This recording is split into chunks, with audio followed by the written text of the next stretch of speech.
자, 안녕하세요. 자, 목소리 잘 들리시는지, 그리고 화면 잘 보이는지 한번 체크해 보도록 하겠습니다. 자,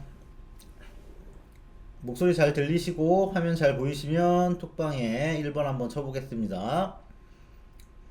목소리랑 화면 한번 체크해 보도록 할게요. 잘 보이시고 잘 들리시면 톡장 1번 한번 쳐봅시다.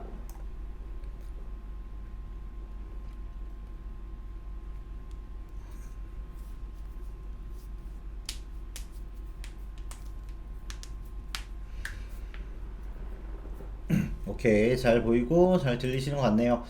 자, 시작해 봅시다. 자, 오늘은 내일 그 5월 13일이죠. 목요일인데 팍스형제TV 생방송에서 히든 종목으로 이제 공개하려고 하는 SBB테크, 요거 SBB테크에 대한 분석 그리고 전망을 살펴보려고 합니다. 우선 먼저 SBB테크의 기술적 분석 먼저 살펴보도록 할게요.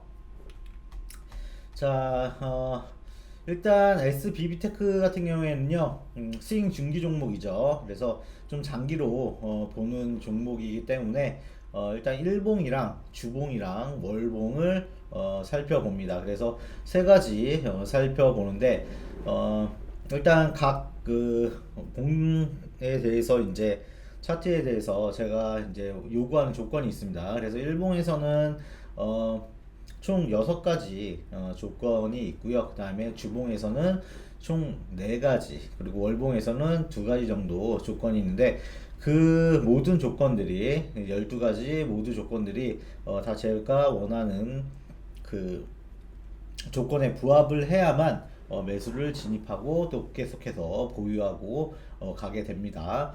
자, 그래서 조금 이따가 이제 매도는 어떻게 하게 되는지를 또 설명을 해 드리도록 할게요. 자, 그래서 일단 차트를 보시게 되면요.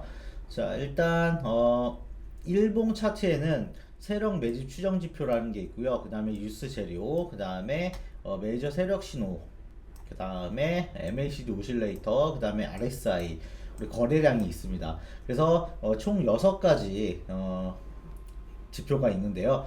그 6가지 지표가 이제 제가 요구하는 조건에 전부 다 조건에 충족을 해야 됩니다. 자, 그래서 세력 매집 추정 지표를 먼저 살펴보면요. 세력 매집 추정 지표라고 하는 거는 이제 수급 세력이 어느 정도 들어왔는지를 이제 막대로 표현을 이제 해준 지표인데요.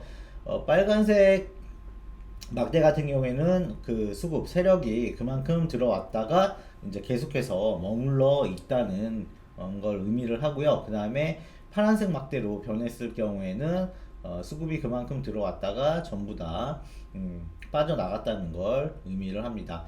자, 뉴스 재료도 마찬가지로 빨간색 막대 같은 경우에는 뉴스 재료 건수가 그만큼 포착이 됐다는 거고요. 파란색 막대로 변한 경우에는 그 나왔던 뉴스 재료가 전부 다 소멸이 됐다는 걸 뜻합니다. 자, 그래서 가장 먼저 세력 매집 추정 지표 먼저 살펴보면요. 자, 최근 또 3일 동안, 내일 이거는 VIP 클래스에는 이제 진입을 벌써 했는데, 이제 무료방 같은 경우에는 내일 아니면 내일 모레 정도에 진입 사인을 제가 드릴 겁니다. 그래서 한 3일 정도만 보면 되는데요. 자, 최근 3일 동안 수급이 굉장히 많이 들어온 게 보입니다. 그리고 오늘 같은 날은 수급이 굉장히 폭발적으로 들어왔죠. 그래서 계속해서 머물러 있는 상황이고요. 그래서 수급이 들어왔는지 안 들어와 있는지 체크를 하게 되는데 충분히 체크가 됐죠. 수급이 완벽히 들어와 있습니다.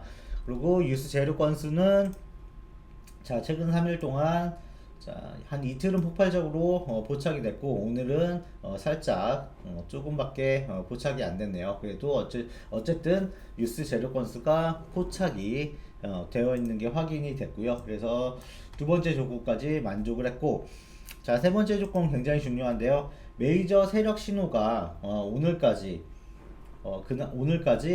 적용이 되어 있는지, 이게 메이저 세력 신호인데요. 화살표 모양으로 매수 신호라고도 하는데, 자, 요게 언제 나왔냐면, 자, 3일 전에 나왔죠. 5월 11일 날 메이저 세력 신호가 포착이 돼서, 자, 핑크색으로 색칠이 되어 있는 데까지가 어, 포함이 된 겁니다. 유효하게 적용이 되는 거예요. 이 메이저 세력 신호가. 그래서 핑크색으로 색칠이 되어 있는 게 언제까지 되어 있습니까? 오늘까지 되어 있죠.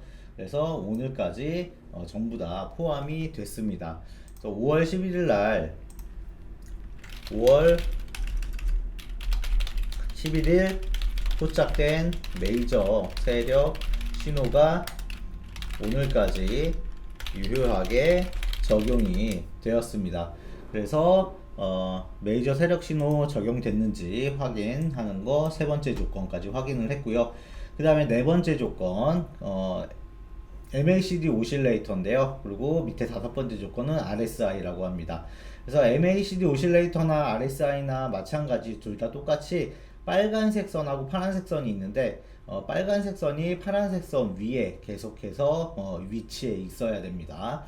그리고 RSI도 마찬가지로 똑같이 빨간색 선이 파란색 선 위에 계속해서 위치해 있어야 되고요. 그걸 골든 크로스라고 합니다. 그래서 골든 크로스를 계속 유지하고 있어야 돼요. 자, 반대로 빨간색 선이 파란색 선 밑으로 뚫고 아래로 뚫고 내려온 시점이 데드 크로스라고 해서 매도 시점이 되는 겁니다. 그래서 그 빨간색 선이 파란색 선 위로 들어 올린 걸 골든 크로스라고 하는데 이게 매수 시점이 되는 거고, 반대로 데드 크로스가 매도 시점이 되는 거예요. 그래서 MACD 오실레이터 보시면 빨간색 선이 언제부터 파란색 선 위로 뚫고 올라왔는지를 살펴보는데요. 요때죠. 여기서 빨간색 선이 파란색 선을 위로 뚫고 올라왔습니다. 자, 언제부터인가요? 4월 14일 날 뚫고 올라와서 그 뒤로는 단 한 번도 데드 크로스가 나온 적이 없습니다. 빨간색 선이 파란색 선 밑으로 내려온 적이 없죠. 그래서 4월 14일부터 오늘까지 MACD 오실레이터는 골든 크로스를 유지를 해주고 있다. 그래서 네 번째 조건 MACD 오실레이터 골든 크로스 유지 확인을 했고요. 자, RSI는 언제 나왔나요? 자, RSI 같은 경우에는 굉장히 변동성이 큰 지표이기 때문에 왔다 갔다 굉장히 많이 했습니다. 그래서 계속 데드 크로스, 그다음에 골든 크로스 왔다 갔다 하다가 여기서 골든 크로스가 나오면서 계속해서 오늘까지 유지가 됐습니다. 자, 언제입니까? 5월 8일이네요. 5월 8일. 그래서 5월 8일부터 오늘까지 RSI는 골든 크로스를 유지를 해주고 있는 게 확인이 됐습니다. 그래서 다섯 번째 조건 확인했고요. 마지막으로 거래량이 나오는지 잘 나오고 있는지 확인을 하는 건데요. 자, 거래량 뭐 오늘은 그렇게 많이 터지진 않았지만 어쨌든 잘 나왔고, 어제 그저께 전부 다 잘 나왔습니다. 그래서 거래량까지 확인을 전부 다 해서 일봉에서 보는 제가 일봉에서 보는 6가지 조건들이 모두 다 만족을 했기 때문에 일단 매수를 진입해도 별 이상이 없는 차트가 형성이 됐습니다. 그래서 일단 일봉만 보는 게 아니고 당연히 주봉하고 월봉도 같이 봐야 돼요. 그래서 주봉 같은 경우에는 가장 먼저 살펴보는 게 이평선이 정배열이 유지하고 있는지, 그래서 이평선 정배열 유지가 되고 있는지 확인을 해 봅시다. 자, 이평선이 아주 깔끔하게 정배열이 잘 유지가 되어 있죠. 빨간색, 그 다음에 녹색, 그 다음에 파란색, 그 다음 핑크색으로 차례차례 잘 순서대로 연결이 되어 있습니다. 그래서 이평선 정배열은 확인이 됐고요. 그 다음에 MACD 오실레이터, 그 다음에 RSI 둘 다 골든 크로스 이뤄주고 있어야 됩니다.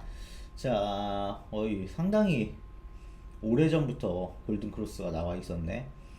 자, 쭉 내려가다가 보면 언제 뚫고 올라왔는지, 여기서 한번 겹쳤네요. 여기서 한번 겹쳤다가 뚫고 올라왔습니다.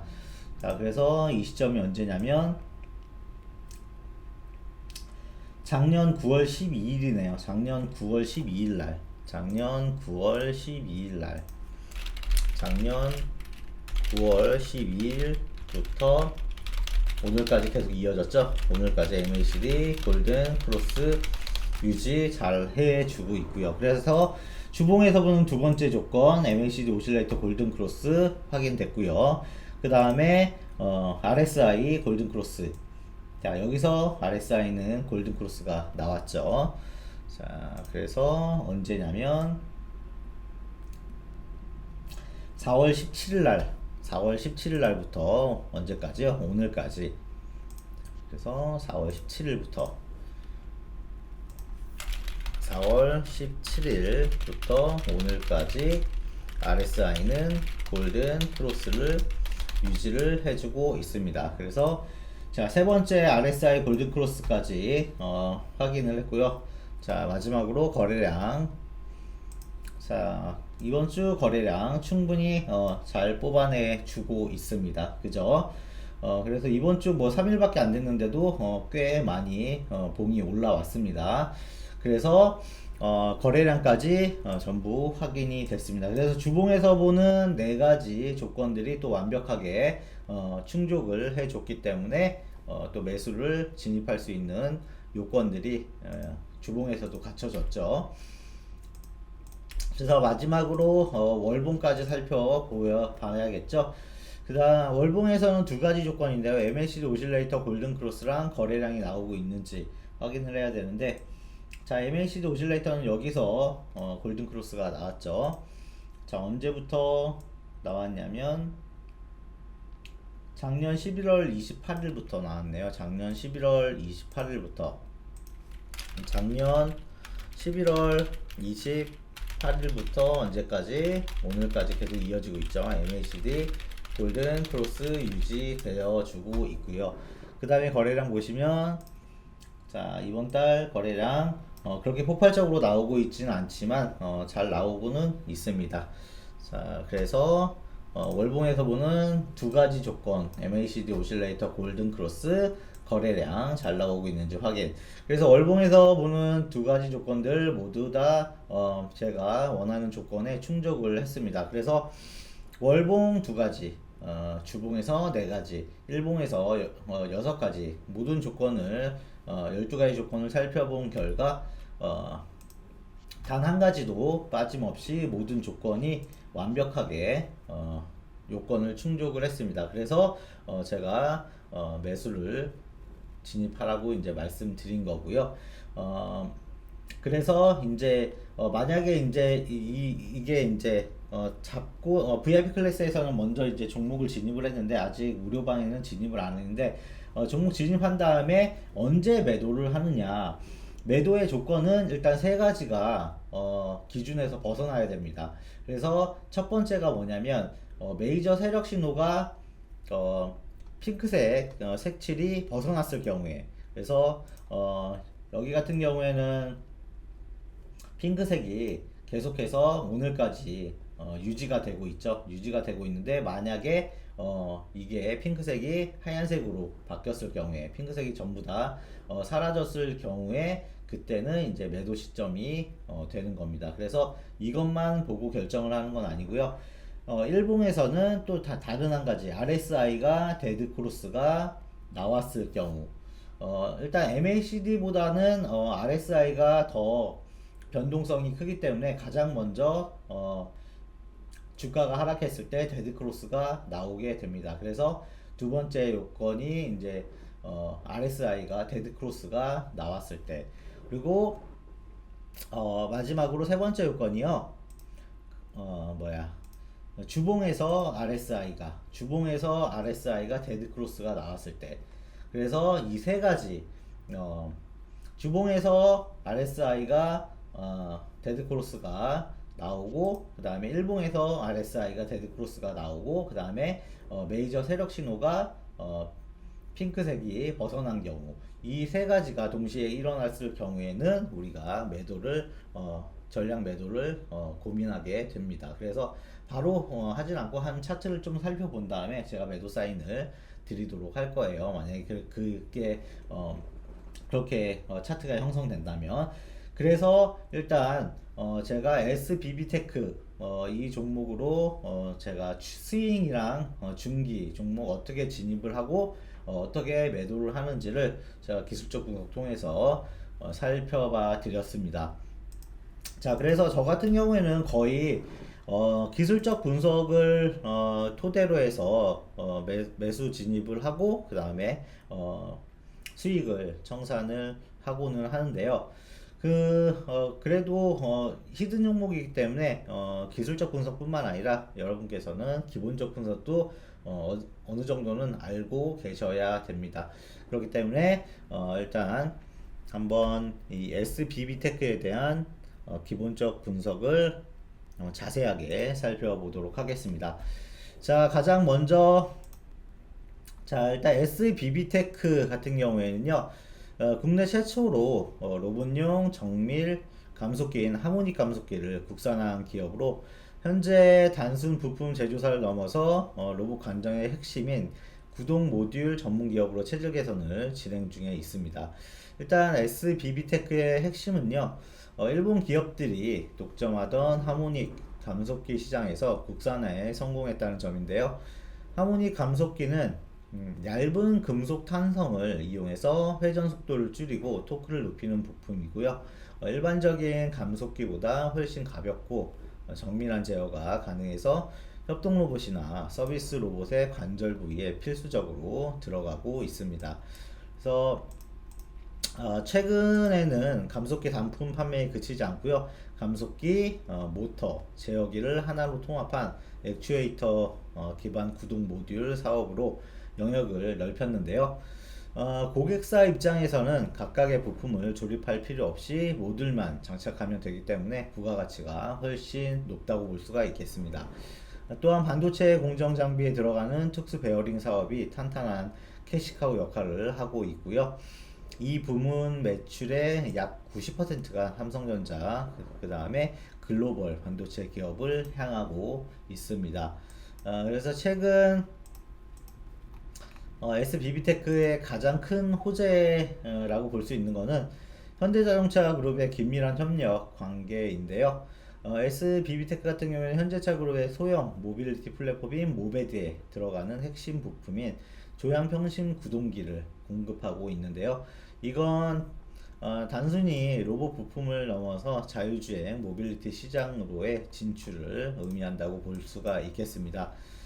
자, 그리고 또한 재무구조의 안정화도 중요한 전환점이 됐는데요. 2026년 초에 최대 주주인 KPF가 보유했던 100억 원 규모의 전환사채를 모두 보통주로 전환을 하면서 잠재적인 주식 매도 부담이 사라졌고요. 그리고 대주주의 책임 경영 의지가 확인이 됐습니다.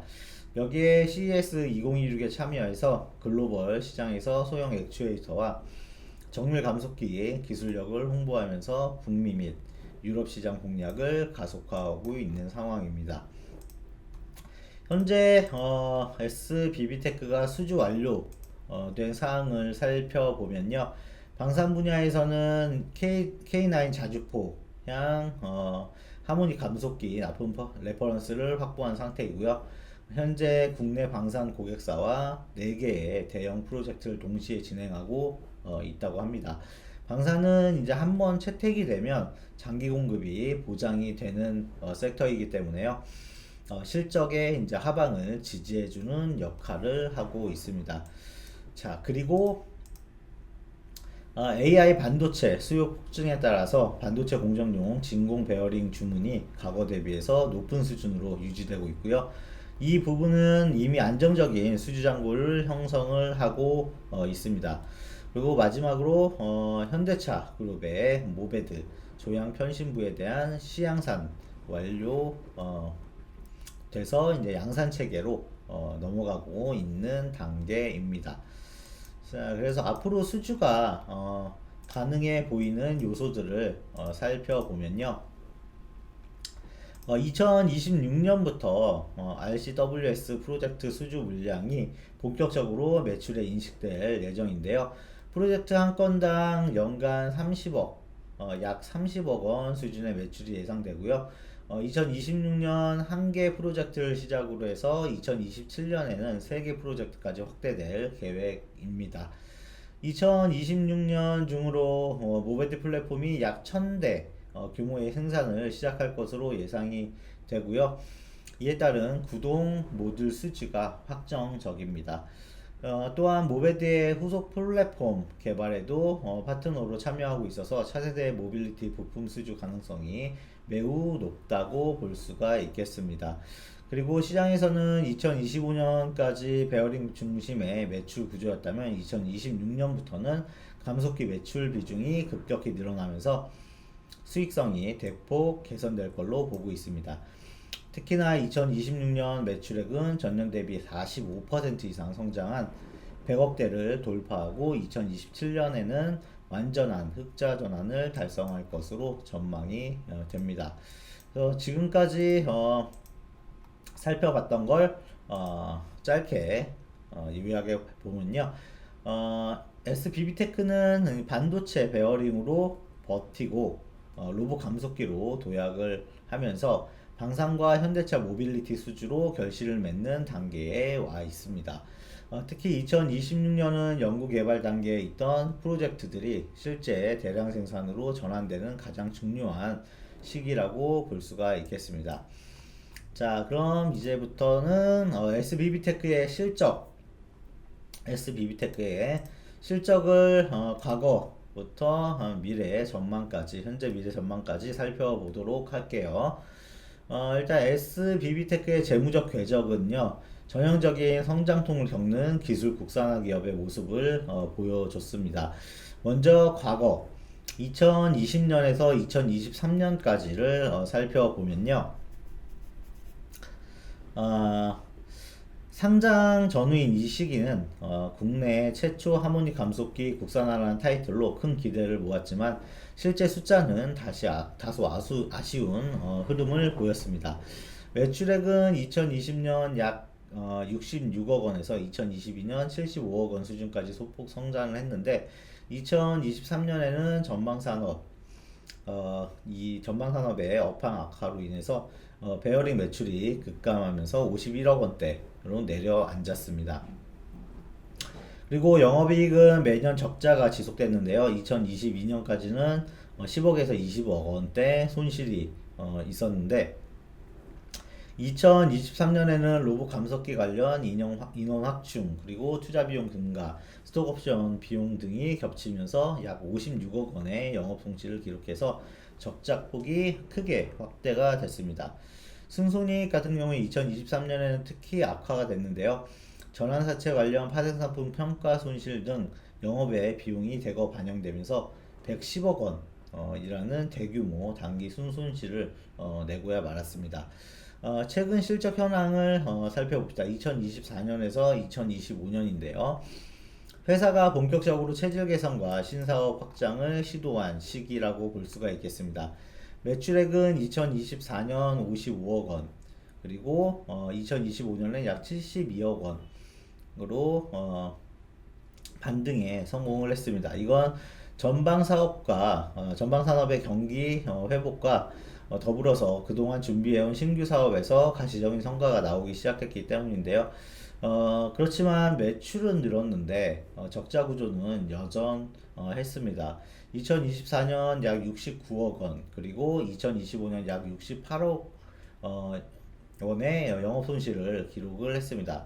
미래를 위한 연구 개발비와 고정비 부담이 여전히 수익성을 발목 잡고 있는 형국이라고 볼 수가 있겠습니다. 그리고 2024년에는 영업의 수익 덕분에 순손실이 9억 원대로 잠시 줄어드는 듯 했는데 2025년 다시 전환사채 공정가치 평가에 따른 금융비용이 발생을 하게 되면서 94억 원의 단기 순손실을 기록을 했습니다.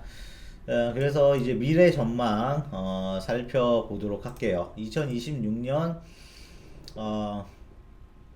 이유가 되겠습니다. 그래서 업계와 시장에서는 2026년을 실적 턴어라운드를 위한 중요한 변곡점으로 보고 있는데요. 2026년부터는 그동안 연구개발 단계에 머물렀던 모빌리티 플랫폼, 협동 로봇, 방산 프로젝트들이 실제 양산 단계로 진입할 것으로 보입니다.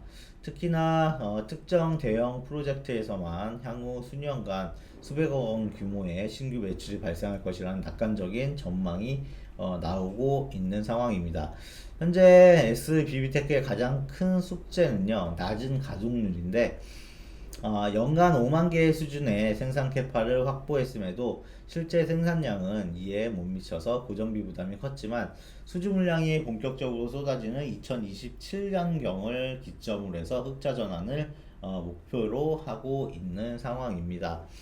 그래서 지금까지 실적 추이 내용 살펴본 걸 짧게 요약해 보면요. SBB테크는 수익성 확보라는 긴 터널을 지나고 있는데요. 매출은 2025년을 기점으로 회복세에 접어들었으며 2026년 양산 본격화와 2027년 흑자 전환이라는 재무적 목표를 향해 달려가고 있는 중입니다. 그래서 현실적인 실적 확인이 수반이 되어야 투자 매력이 공고해질 것으로 보여집니다. 자, 그래서 다음으로 SBB테크의 밸류에이션 추이를 살펴보도록 할게요. 자, 밸류에이션 추이를 살펴보려면 이제 PER과 PBR이 뭔지 살펴봐야 되는데요. 간단히 알아보도록 할게요. PER은 주가 수익 비율이라고 하는데요. 이 회사가 돈을 버는 것에 비해서 주가가 어느 정도 적당한지를 보는 건데요. 계산식은 이제 현재 주가를요, 한 주당 순이익으로 나눈 값이 됩니다. 그래서 일단 PER이 낮으면 회사가 버는 돈에 비해서 주가가 싸다는 뜻이고요. 즉 저평가가 되어 있다는 거고요. PER이 높으면 회사가 돈 버는 것에 비해서 주가가 비싸다는 뜻, 즉 고평가가 되어 있다는 걸 말합니다. 자, 한 가지 비유를 해보자면요. 어떤 식당이 1년에 1억을 버는데요. 가게 권리금이 5억이라고 치면 PER은 5배라고 이해를 하시면 되겠습니다. 다음으로 PBR, 주가 순자산 비율이라고 하는데 요건 이 회사의 자산에 비해 주가가 얼마나 적당한가를 보는 건데요. 현재 주가를 한 주당 순자산으로 나눈 값입니다. PER 같은 경우에는 순이익으로 나누고 PBR은 순자산으로 나누는 거예요. 그래서 일단 PBR이 1보다 낮으면 지금 회사를 당장 팔아치운 값보다 주가가 더 낮다는 뜻입니다. 그에 반해서 PBR이 높으면 회사가 가진 재산에 비해서 주가가 높게 형성되어 있다는 뜻입니다. 이것도 비유를 해보자면요. 어떤 한 가게 안에 불판이랑 뭐 냉장고, 집기, 건물 같은 걸 다 팔면 10억인데요. 가게 몸값 자체는 8억으로 설정이 되어 있다면 PBR은 0.8배가 되는 겁니다. 자, 그래서 간단히 PER과 PBR이 뭔지 살펴봤고요. 그럼 이제 SBB테크의 밸류에이션이 어떤 변화를 겪었는지 한번 살펴보도록 할게요. SBB테크의 밸류에이션 추이는 전형적인 성장 기대감 선반영형 패턴을 보이고 있는데요. 상장 이후 현재까지 영업이익 적자가 지속되고 있어서 PER은 산출되지 않는 구간이 많고요. 대신 자산가치 대비 주가 수준을 나타내는 PBR 같은 경우는 기업가치 평가의 주요 지표로 활용이 되고 있습니다. 먼저 과거의 밸류에이션 추이를 살펴볼까요? 상장 초기부터 2024년을 보도록 하겠습니다. 상장 초기인 2022년과 2023년 초반에 로봇 산업에 대한 강력한 테마가 형성이 되면서 SBB테크의 주가는 실적과 무관하게 급등을 했습니다. 이 시기는 PBR은 20배 내외까지 치솟으면서 극도의 고평가 국면을 맞이를 했는데요. 당시 매출 규모는 50억에서 80억 원 수준이었는데 일본 하모닉 드라이브를 대체할 국내 감속기 선두주자라는 상징성이 밸류에이션을 견인했습니다. 하지만 2023년 말부터 2024년까지는 반도체 및 디스플레이 업황 둔화로 주력인 베어링 매출이 주춤했고요. 감속기 양산 속도가 기대에 못 미치면서 주가는 조정을 받았습니다. 2024년 말 기준으로 PBR은 8.8배 수준까지 하락하면서 밸류에이션 거품이 상당 부분 제거되는 과정을 거쳤는데요. 이 기간에도 적자는 계속돼서 PER은 의미 있는 산출을 수치를 기록하지 못했습니다. 현재 밸류에이션 상황을 살펴보면요. 2025년에서 지금 현재 2026년 5월까지 살펴보도록 할게요. 2025년에 들어서면서 SBB테크는 다시 한번 로봇 및 방산 섹터의 주목을 받기 시작했는데요. 특히 최근인 2026년 5월 기준으로 주가는 다시 상승 곡선 그리면서 변동성을 키우고 있는 상황입니다. 2025년에는 약 95억 원의 단기 순손실을 기록하면서 PER은 여전히 산출 불가 상태인데요. 2026년 예상 실적 역시 소폭의 영업 손실을 전망하고 있어서 현재 시점에서도 PER을 기반으로 해서 한 가치 평가는 불가능한 상황이라고 볼 수가 있겠습니다. 그리고 2025년 결산 기준 PBR은 약 18.3배였고요. 최근 주가 상승과 자산 구조 변화에 따라서 2026년 현재 시장에서 형성된 PBR은 34배에서 36배 사이를 오가고 있는 상황입니다. 이건 자산 가치 대비 매우 높은 수준이고요. 시장이 현재 자산보다 미래의 독점적 기술 가치에 압도적인 프리미엄을 부여하고 있는 걸 의미를 합니다. 자, 마지막으로 미래 전망 2027년 이후를 볼 건데요. 증권가 그리고 시장 전문가들이 바라보는 SBB테크의 밸류에이션 정상화 시점은요. 2027년을 보고 있는데요. 2026년 하반기부터 방산용 원격 사격 통제 체계, 아까 RCWS라는 게 나왔었죠. 이게 원격 사격 통제 체제예요. 요거와 협동 로봇향 감속기 매출이 본격화될 것으로 예상이 됩니다. 컨센서스에 따르면 2027년에는 사상적 흑자 전환이 한 2억 원 정도 예상이 가능할 걸로 보고 있고요. 2027년 흑자 전환 직후에 예상 PER은 이익 규모가 미미하면서 3,000배가 넘는 비정상적인 수치로 시작을 하겠지만 이후 양상 규모가 확대됨에 따라서 점진적으로 낮아질 전망입니다. 향후에 SBB테크의 밸류에이션은 단순히 이익의 크기보다는 감속기 매출 비중에 따라서 결정이 될 것으로 보이는데요. 현재 30배가 넘는 고 PBR을 정당화하기 위해서는 2026년 말부터 매출 성장률이 전년 대비해서 약 50% 이상 급증하는 모습을 보여줘야 되고요. 이 가시성이 확인될 때 비로소 현재 고평가 논란이 해소될 것으로 보여집니다. 자, 지금까지 얘기했던 밸류에이션 추이 내용 짧게 요약해 보면요. 과거의 높은 기대감이 현재 다시 주가에 반영이 되면서 PBR 30배 이상의 고밸류 구간에 진입을 해 있는데요. 실질적인 PER 평가가 가능해진 시점인 2027년 이후가 될 것이고요.